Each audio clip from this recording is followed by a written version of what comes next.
ene yebom pae wona tumi ne kasiye eye wodia eda wase obambo pa no hweso pa ene nso wadomye amiaba wonim bio ene mesese da bia eba onim a wohyira ye no ene nso be hyira ye eda wase e wo Yesu din mu amen you and ne ebe transe ye de Nyankopon ase se Awurade nam ne ho nkronkron so na wo siesie ye dan se mu ne se obonsam ne ho adesua ne dɔɔso pa so wɔyɛ tamfo obiara ni hɔ a wankɔ heaven abonsam ka ho bie nipa biara ni wiase nti nipa bɛkɔ bonsam gye mu a obonsam ka ho bi nti sɛ nya ne ho nimdeɛ a ɛbɛboa yɛ nanso ne de adesua no ɛbɛ na wieyɛ tan sɛ bebree paa na aka wɔ mu nti ɛno no ɛbɛka kakra bi ɛbɛyɛ ɛfa ne fa na tumi aboa yɛ nti yɛhwɛ sɛ can the holy angels dwell in human beings? Can the holy angels dwell in human beings? Above a crown, or meeting at any pemuana, so above for ne yebesi esua omo asem. Enya abonsam de no ane ne no kɔ. Na obi antwena dwene so yie pa na bɛboa yɛ wɔ nyamsom mu. Asem bisa ne sɛ above a crown, or meeting about any pakoma mu ana, so above for. The ema yɛ kan sa ne sɛ ene okwaso bebree mu a ebinom so abɔfo som worshiping of angels ade bia ekoso pa yie pa na obi obaso mbɔfo bia so ntimi nkɔ heaven ɔbɔfo yɛ nso mbɔfo na ɔbɔfo papa bia nso ni hɔ a ɔma kwae ma obi asom no holy angel ɔbɔfo ofu Nyankopɔn nkyɛn ba no sɛ ɔmmra for duty and assignment bi no ɔbɛba na ɔma nipa som no ɔma nipa nsom no nti obi obaso mbɔfo bia no ɔnkɔ Onyankopɔn nkyɛn na yebusa yɛn sɛ nti abɔfo betumi atani pa mu ana ansa ne sɛ yes ɔmetumi abɔfo kronkron betumi atani pa mu ma na yeyie so abɔfo betumi abetani pa kuma mu ma na yeyie ebia na adesua ne nkosie na bɛboa yɛ pa they can dwell in human beings but they are not permitted mo yɛn fa nhyɛ adwene sɛ ɔmetumi atani pa kuma mu nanso ɔma wɔn ho kwae Onyankopɔn ɛma wɔn ho kwae na sɛ deɛ nyinaa yɛnim no yehu sɛ ɔbonsam na ɔyɛ bɔfoɔ ɔbonsam na ɔyɛ soro abɔfoɔ a na ɔne Nyankopɔn na tie ɛne abɔfoɔ a ɔmoka bonsam ho a yɛto ɔmo atwene nyinaa no na ɔmo nyinaa yɛ abɔfoɔ a ɔmo Nyankopɔn te a na ɔmo som Nyankopɔn wɔ ahemman mu na ɔmo hwe aseɛ no ɛna Nyankopɔn ɛpam ɔmo firi ɛsoro sɛ yɛbɛte aseɛ ho sɛ ɔbonsam ɔwɔ n'abɔfoɔ ɛna Michael nso wɔ n'abɔfoɔ a ɔmo nyinaa yɛkenkan Revelation 12:7 a wɔsi na ɔko ba soro Michael ɛna abɔfoɔ tu ɔtwe ase ɛno so sa ɛna ne koe na ɔtwe ase ɛno nso no n'abɔfoɔ ɛkoeɛ nti yɛmfa nhyɛ adwene sɛ ɔbɔnsam ɔwɔ n'abɔfoɔ ɛna ɔbɔfo Michael nso wɔ n'abɔfoɔ na wɔn mmienu nyinaa yɛ abɔfoɔ nso ne yɛ da Michael na abɔfoɔ ɛne ɔbɔnsam abɔfoɔ ntam no sɛ Michael na abɔfoɔ no wɔn yɛ holy angels abɔfo kronkron wɔn ante Nyankopɔn so atua wɔn da so ma Awurade na ɔbɔnsam deɛ ɔnyɛ bɔfo kronkron ɔne abɔfoɔ no wɔn nyɛ bɔfo kronkron but ɛba wɔn so deɛ wɔn nyinaa kura the same nature Michael na abɔfoɔ ɛne ɔbɔnsam na abɔfoɔ nyinaa no wɔn nyinaa kura esu baako pɛ wɔn nature ɛyɛ baako pɛ so Nyankopɔn bɔ wɔn difference ɛda wɔn ntam ara ne kronkron yɛ wenum enya kronkron ma Awurade ɔbɔnsan na abɔfoɔ tie mfa nsi adwene mu the only difference ɛda ɔmo ntam ana sɛ Michael na abɔfoɔ deɛ yɛsɛ ɔmo yɛ holy ɛna ɔbɔnsan na abɔfoɔ nso ɔmo yɛ unholy na sɛ saa ne yɛka no deɛ a na ne Yesu yɛ adeɛ kɔ yi ho sɛ ɔbɔnsan tumi tena nipa mu mo nyinaa mo kora obi anya ma asɔre ase kora na mo atete bebree sɛ ɔbɔnsan tumi kɔ sɛ ɛkɔtena nipa mu bɔnsam de wɔn ma ho kwae a ɔbɛtena nipa mu ɔbɛtena wɔ mu na wadi bɔne sɛ bɔnsam otumi tena nipa mu ma ne yɛ yie deɛ a yɛsua deɛ ɛna na n'abɔfoɔ nso ɛbɛtumi atena nipa mu ma na yɛ yie ɔbɔnsam he was one of the fallen angels or he was among the fallen angels na ɔka fallen angels no ho abɔfoɔ no Onyankopɔn tɔ mu firi soro ɛbaeɛ no na bɔnsam ka ho bi nti ɔbɔnsam yɛ bɔfoɔ na sɛ bɔnsam tumi tena nipa mu ɛma ne yɛ yie deɛ a n'abɔfoɔ nso ntumi ntena nipa ma ne yɛ yie anaa ɛbɛyɛ yie ama n'aboro so koraa na sɛ fallen angels no nso ɔmo nyinaa ɔmo yɛ abɔfoɔ ɔmo nyinaa hwɛ asɛm yɛ abɔfoɔ de sɛ Michael na abɔfoɔ no na sɛ fallen angels nso tumi tena nipa ma etumi bɛtena nipa ma ne yɛ yie deɛ a and then about for Konon, almost intimate any permanent yana. Omina betimi. Megidi said at a penny war. Now was at a wedding view say, no gas a 10 years here. Now also I could be Sakaka and young view say they are. There's a commission of crown one to their work council. Because a woman in the same day, and he said, upon some above 4, now ultimate 10 per man ye. Now so above 4 don't mean 10 per man ye, dear, and any entire borase. The infancy argument. So, he said, any kind establish a fat and I said, upon some and above 4, or multimate 10 per man ye. Sounds so now. In a above 1 so a bit more 10 per man ye. Now so no, already a more quiet, come on 10 per. Muhanunsu, Obi Omega above 4 be about 10 be our boy. Now so above 40 10 pakum on bet me. Now so I'm upon more crime months now. Any pakum said upon somebody on one fat and I dark one be so not bet any permanent pakum money a year. No. Okay, buy a bonwa. Bible need to answer between you will say upon something 10 permanent a year. Okay, look chapter 22 verse 33 no. Was saying a Satan questioning Judas our friend is Kwarteng akumemu. Ah, we do you number akumemu. Judas oni Yesu nam no obonsam ekowura ni mu bonsam oyabofo nenso otumi kowura Judas mu emane ekoyi Awurade Yesu emaaye enya no nko oka Matthew chapter 12 43 to 45 on so a Yesu se onfi onbone so ofri ni pamu a oba ko tinchinia no nya ba bia onya ohumi bia ne wasa babahwe se ba bi ofri ko ho no ofri ko ye ne hodam pan a na oba no bo nse hodam pan a akofa ahonhom o ya honbone pa che wo no na afei oni sa ahonhom na betan sa nipa no mu ahonfi o ha nya bonsam kra o ahonbone no nso betan nipa no mu no o se nipa na brabo sa na ba no ka eni je se nya bonsam nko a na timitena nipa ma na yie obonsam na honbone nyina timitena nipa ma na yie ena sa ahonfi nyina nso no o nyina ye fallen angels abofo no o Nyankopɔn to o twene efiri soro baaye no sa obonsam na honbone nyina no o ye bia ne se de minim se ye nyina obi ate ase na obi ehunu se fallen angels etime tani pam ena enso no fallen angels ena so holy angels o nyina ye angels but difference and o nyina ntem ne se we ye kronkron ne we nso de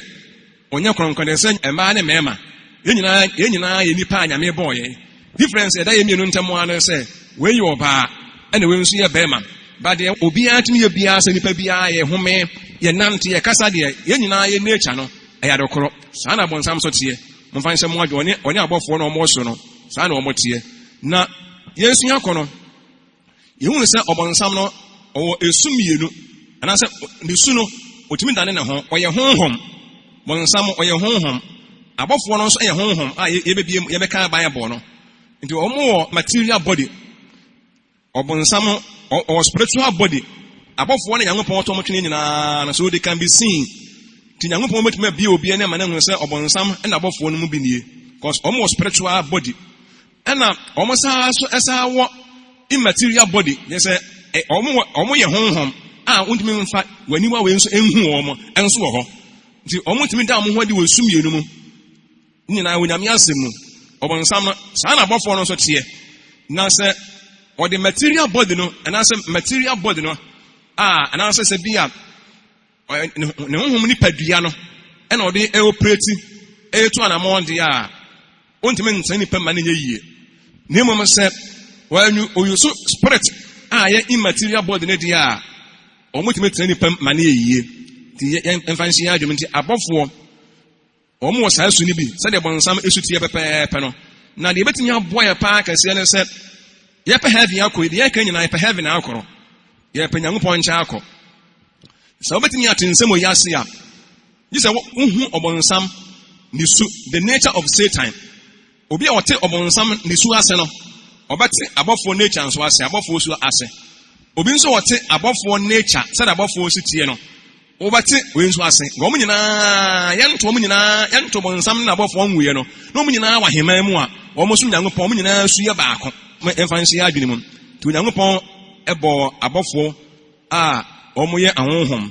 ndi enfansi adwene mu saa ne mu Nyankopɔn amo abofo se ometani pam yenkenka Bible no se abofo no omoye ahonhom enti nya se de omo hwe ase Nyankopɔn to omo twene ye no omo be ye honhom no omo ye honhom ewo aheman mu ansa no omba saase we so to omba saase we so no nature na Nyankopɔn de ma wo mo no wa anya mfiri wo mo nsam se de omusi etuo omusi power kura wo nyina na Nyankopɔn anye bonsam tumi amfe ne nsam ni mu edabi beba Awurade bebu na tan so ka Hebrew chapter 1 verse 7 was na abofo no ho de was say we na abofo emframa na somfo ojaframa. Hebrew chapter 1 verse 7 was Nyankopɔn abofo no de omo ye abofo a oka Bible no say in speaking of the angels he says he makes his angels spirits and his servants flames of fire. Was na abofo no wɔyɛ wɔn ahonhom Nyankopɔn abɔfoɔ no ɔno ɔmo kyerɛ nyinaa mo nyinaa yɛ ahonhom ne mo Nyankopɔn de ohunhom na yɛ de yɛhunu honhom nipa nhunu honhom na meka ho na ɔkae Nyankopɔn asɛm nso wɔ Hebrew chapter 1 verse 14 so a 114 Hebrews ɛno nso ɔka ho asɛm bebree sɛ Nyankopɔn abɔfoɔ no ɔsoma wɔn sɛ ɔmo mmra ɛmɛsom yɛn ne adaakye bia ɛbɛyɛ nkwagye adidifoɔ nti ɔsoma wɔn sɛ ɔmo mmra mɛsom ti sɛ yɛhu sɛ abɔfoɔ no Nyankopɔn soma wɔn sɛ ɔmo mmra mɛsom yɛn ne adaakye bia na ɛbɛyɛ nkwagye adidifoɔ no na ɔso ɔmo yɛ n'asomfoɔ ahonhom mfa nso ɔmo adwene sɛ Nyankopɔn abɔfoɔ no ɔmo ba bɛsom yɛn no ɔmo yɛ ahonhom a Nyankopɔn ɛsom ɔmo sɛ ɔmo bɛsom ahoteefoɔ adaakye bia na ɔmo bɛkɔ heaven wonkɔ heaven a Nyankopɔn soma ne bɔfoɔ ma ne bɛsom daabi yɛbɔ dɛ ma sɛ Nyankopɔn bɔfoɔ bɔ ɛbɔ ahoteefoɔ ho ban a wɔbɛkɔ ti obi a wɔnsom Nyankopɔn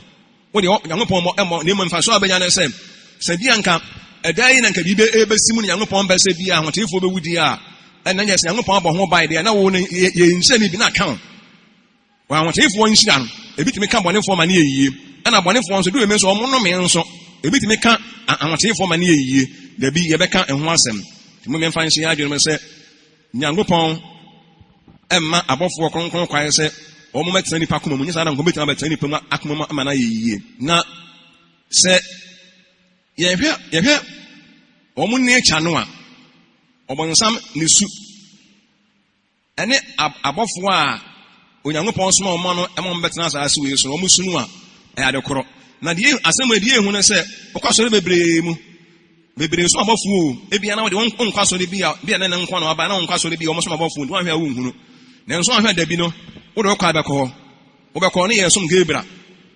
wɔbɛkɔ ne Gabriel ba Gabriel ma bo Gabriel ma ba Michael ma bo Michael me Michael na me kasa yi muntie me ne na muntie ma asɛm yɛwɔ guardian angels bebree hɔ Nyankopɔn ɛma abɔfoɔ bɔ yɛn ho ban but yɛnsom wɔn wɔ tumi paa yɛnsom paa but yɛse yɛnsom wɔn yɛnhwɛ yɛkenka abayɛ bɔ no a ɛwɔ Hebrew chapter 1 yɛkenka 1:13 to 14 na wɔsɛ abɔfoɔ no hwan na waka ne pɛn sɛ tena me nifa so kosi sɛ mede watamfo bɛyɛ wɔn ase ntiasoɔ wɔn nyinaa ɛnyɛ ahonhom asomfoɔ nti wɔsɛ wɔn nyinaa nyɛ ahonhom asomfoɔ a wɔn a wɔbɛyɛ nkwagye adidifoɔ nti wɔsoma wɔn a wɔkɔsom anaa wɔsɛ wɔn nyinaa yɛ ahonhom ti abɔfoɔ no wɔn nyinaa wɔn yɛ deɛ bɛyɛ wɔn nyinaa yɛ ahonhom a wɔn som yɛn yɛsɛ yɛn ne adaakye bɛkɔ heaven no ahoteefoɔ Nyankopɔn som abɔfoɔ sɛ wɔn mmra bɛsom yɛn wɔbɔ yɛn ho ban mfasoɔ a yɛnya efiri abɔfoɔ ho ne dɔɔso paa yɛmfa yɛn ni hu wɔn nti yɛmfa yɛn ni ehu wɔn ne ɛko a nneɛma ɛkɔ so sunsun mu no a ɛne dwuma a wɔn didi boa yɛn no ɛnwanwa paa nanso yɛn hu ne nti no nanso wɔn mama ɛma yɛn nsom wɔn ne yɛn hwɛ wɔsi Nyankopɔn som abɔfoɔ sɛ wɔn mmra bɛsom yɛn wɔn mmra bɛsom nti they come to minister to us to wɔn ba bɛsom Nyankopɔn ɛnsom abɔfoɔ sɛ wɔn mɛtena yɛn akoma mu o wɔn yɛ no nso wɔsi ɔsom wɔn sɛ wɔn bɛsom ne mu ɔnsom wɔn sɛ wɔn mɛtena yɛn mu ɔsom wɔn sɛ wɔn mmra wɔnkɔ som ahoteefoɔ wɔnkɔ boa wɔn wɔnkɔ provide service ma wɔn nti wɔn ba yɛmɛso wɔn ma yɛn nsom wɔn ne mu they come to minister to us wɔn ba boa yɛn ɛwɔ nneɛma bebree mu ti Nyankopɔn nsoma wɔn sɛ wɔn bɛtena yɛn mu na wɔn bɛdi yɛn so ne yɛn nsom wɔn daabi Nyankopɔn yɛ saa nyɛ bɔta Nyankopɔn de som abɔfoɔ so abɔfoɔ kɔ Michael kɔ na Gabriel na waba Gabriel bɛyi ho adi kyerɛ ɔbɛbunu Maria kɔ na afei Gabriel kɔ a na ɔhwɛ sɛ Mary bɛsom no sɛ Nyankopɔn daabi ɔnyɛ saa ti Mary kora bɛ sɛ ɔsom Gabriel ma no kɔ ama no nsom no because by duty na ne duty na Nyankopɔn sɛ ɔmɛyɛ no wɔama sɛ wɔbɛtena Mary akoma mu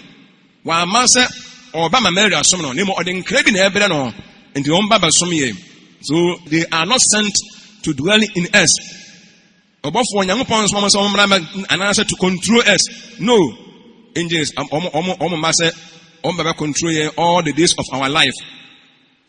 Yen na deti ase nyina na nka so abofo we batina obi akoma mu. Na wona wo deti wi ase nyina wo kɔ ba nyina na bo so abofo to Gabriel wo to akoma mu. Na Gabriel to akoma mu a de waka nipa na aka no so ni sa abofo be nka abofo be batina nipa akoma mu nkra na nka ni ano. Bebre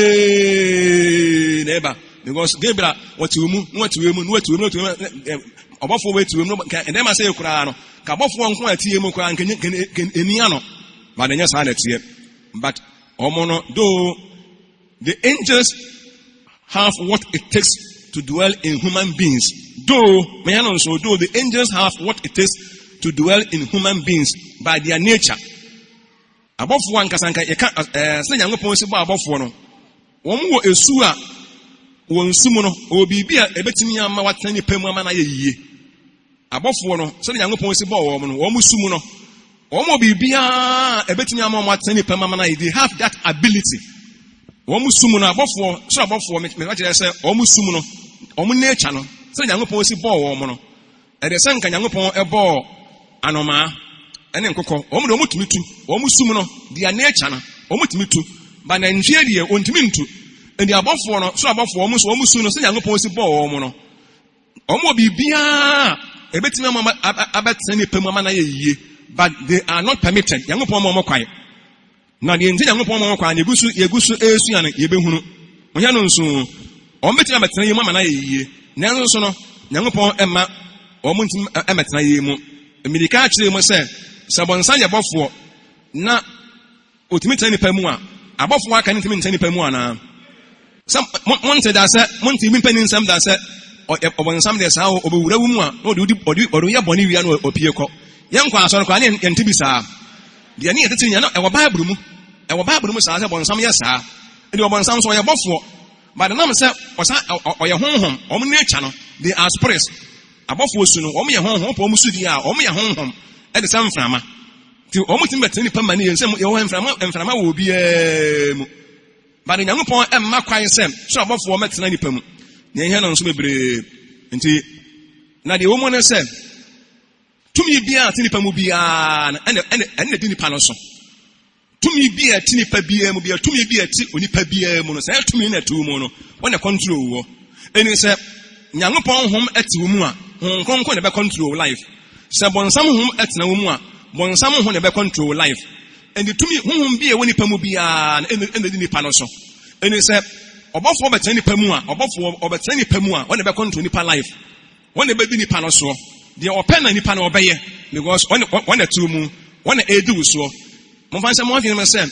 tumi bia eti nipa mu bia wo wi ase ahum bia eti ahum se boni to nipa mu a se su fin ti nipa mu a say nipa no ho mfi na control na brabo wo bo nyina no ho mfi na be control no. Praise the Lord. Yes say ho mfi eti nipa mu a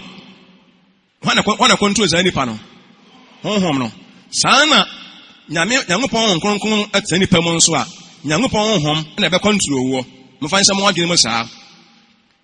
na nipa dua akra no ye kra akra no ye soul no na control body no nipa ɔka na wo ye mu no Nyankopɔn bo nipa ewie no hu nkwa ho me gu nipa hwene mu ti nipa home no a ɛyɛ honhom na wɔyɛ mu no ɛna control body. Okay, James chapter 2 verse 26 ya or say nipa bia bia honhom ni mu bia na wu ti wɔde ama sɛ nyina ye 5 senses no ye kra no a wɔyɛ mu no ye kra ɛyɛ honhom ɛna control nipa bia no ɛde honhom bia ba bɛtɛ nipa bia mu bia ɛna bɛdi wo so abrabɔ mu ɛne tumi ati nipa mu no sɛ yɛtumi bɔne a sɛ honhomfi na ti nipa mu a nipa na brabɔ nyinaa no honhomfi na control na brabɔ control ne pɛ deɛ ɔpɛ na wɔyɛ ɛne sɛ ɔbɔfoɔ nso bɛtena yɛ mu a ɛna mu nim deɛ ɔbɔfoɔ nso ɔbɛyɛ Nyankopɔn ma ɔbɔfoɔ kwae sɛ ɔnsɛnti honhom ati nipa mu no always bia no wɔyɛ master wɔ nipa na brabɔ mu wɔna yɛ master na afei wɔyɛ controller wɔna yɛ boss afei wɔyɛ ruler commander afei wɔna air command nipa no ɛna ɔ take control ɛwɔ nipa na brabɔ nyinaa mu afei deɛ honhom na tu mu deɛ wɔpɛ ɛna wɔbɛyɛ ɛne sɛ Nyankopɔn ɔbɔnsam ɛbɛtena nipa mu a deɛ wɔpɛ na nipa bɔnsam pɛ na nipa na ɔyɛ sɛ Awurade honhom bɛtena nipa mu a deɛ Nyankopɔn pɛ ɛna nipa no nso ɛbɛyɛ And the fancy argument was said, whom biara, on one pebet any pamubiano, on your papa. Whom biano, on one that in a pebet any pam, on one that in a pebet any pam, on your papa. Say, and young upon whom con and a bet no comamua. I do a brabosa, whom be a control be an home papa. The opena bay. Now, when a real son,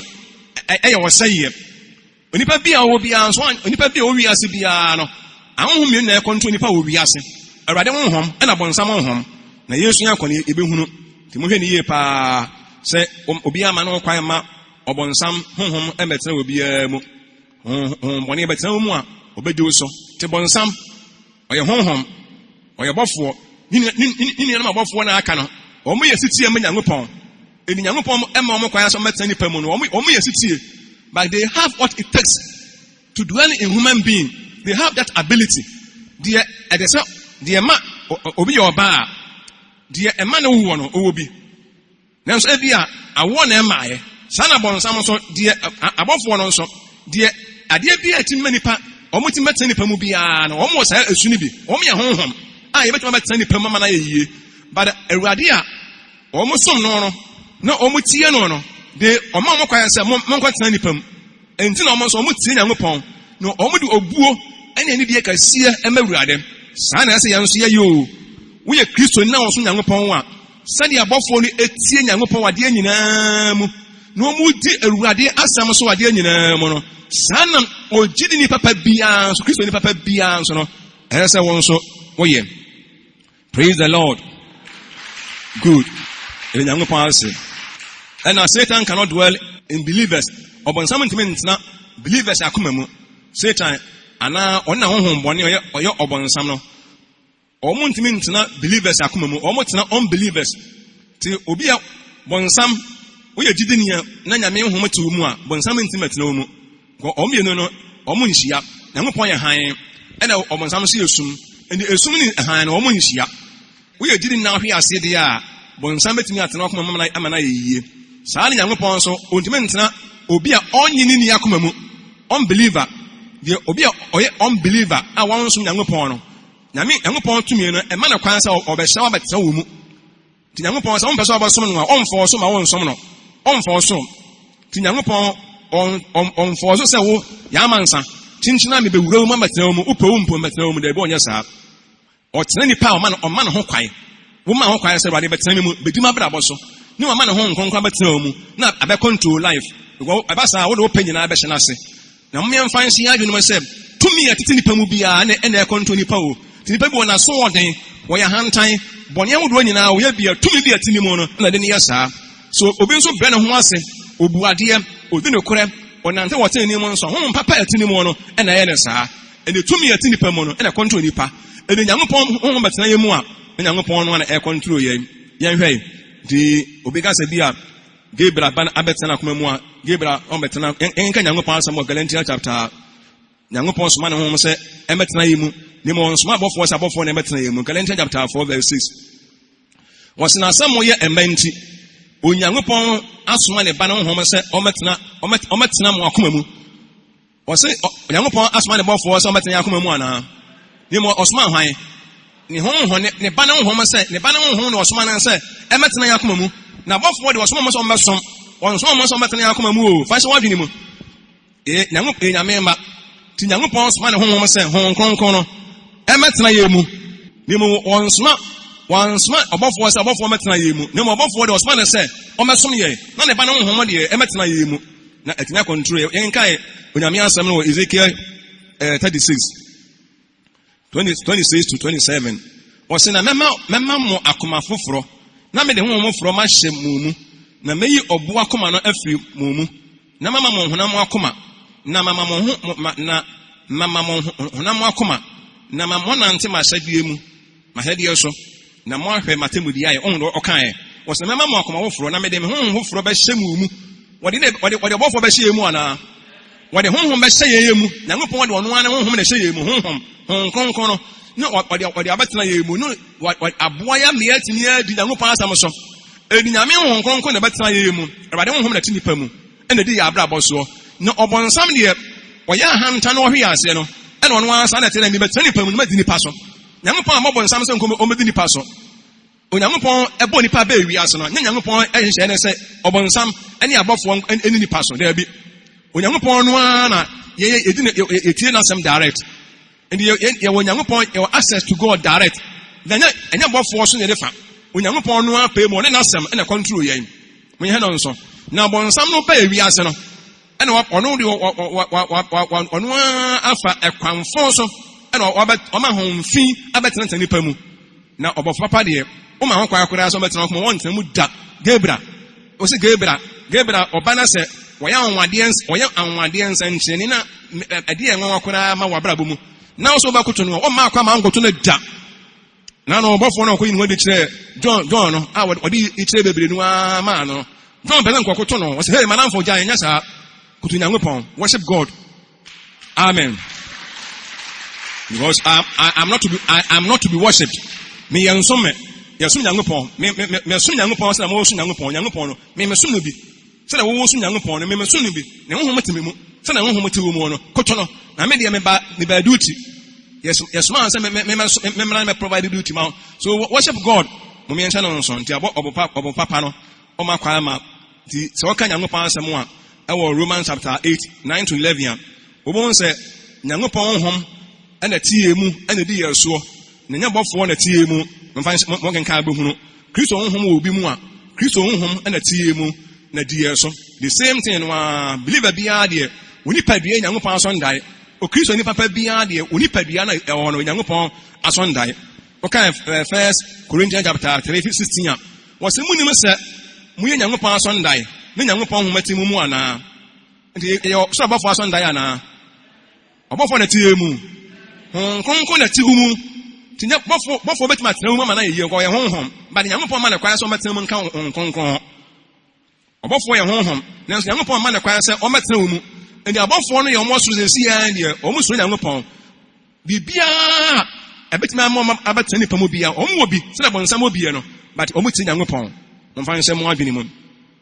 okay Timothy 2 Timothy 1:14 was at the power they ahyɛ wɔn nsa no fa hon konkon a wɔtie mu no so hwɛ so fa bɔfo wɔtie mu no hwɛ so ana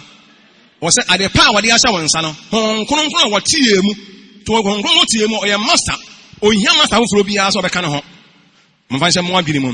ɛwɔ mu sɛ sɛ no yɛ keke nyinaa no hon wɔtie mu Nyankopɔn ɔbɔnsam ɛyɛ hon wɔtimi tani pa mu abɔfo nso te bɔnsam ma de ɔmo nte nipa mu ɔmo master no ɛna to mu ɔmo master na tie mu ti ɔmo de despite sɛ nyame hon konkon tie nyinaa yɛ mu no so we need them, we need their service abɔfo no yɛhia ɔmo service mfa nhyɛ ɔmo adwene mu mɛ sɛ abɔfo no nyame tie mu di o nanso Nyankopɔn sɛ ɔmo na masom yɛ enika sɛ Nyankopɔn tie mu ntimi mihia abɔfo bi a service wɔse wɔn ɔbɛkɔ heaven no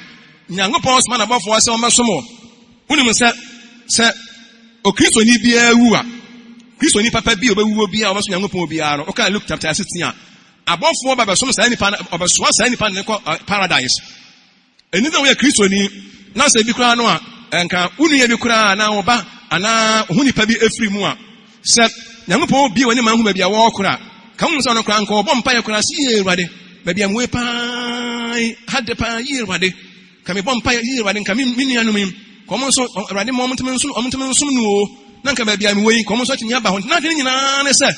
ɔsom Nyankopɔn no owu yɛ no so abɔfo bɛfa ne mekɔ paradise ɛnyɛ heaven yɛ watwanye mu so obi som Nyankopɔn na wu a sɛ abɔfo no honkonko to mu di o nanso honkonko na to mu no no de bɛkɔ paradise ro abɔfo na de bɛkɔ paradise praise the Lord di mo fa nhyɛ mo adwene mo saa na ɔmo hu no sɛ paradise no ɛhɔ ni dia pa cha wiase million times eni sɛ anka sɛ ye wani ni sɛ bia nipa na nso Nyankopɔn ɛde sɛ nka obi bi etu kwan akɔ ebia advance bia Africa na obi kɔ abroad wa na obi ani age so wakɔ abroad ni ade ye nkosu enye abrɛ ho ɛyɛ de do eni ntam de tɛdeɛ nanso ni sɛ bia wakɔ no yɛ saa na obi sum Nyankopɔn so a ɔda no to hɔ no a no na so abɔfo ayɛ ready ti ɔmo de ɔmo dwuma ne sɛ ho tiile no yɛ do bɛkɔ paradise and yɛ hia ɔmo service ho adwuma ɔmo yɛ Yesu Kristo wɛ Nyankopɔn ba koraa no abɔfo bɛsom no okay Luke chapter 4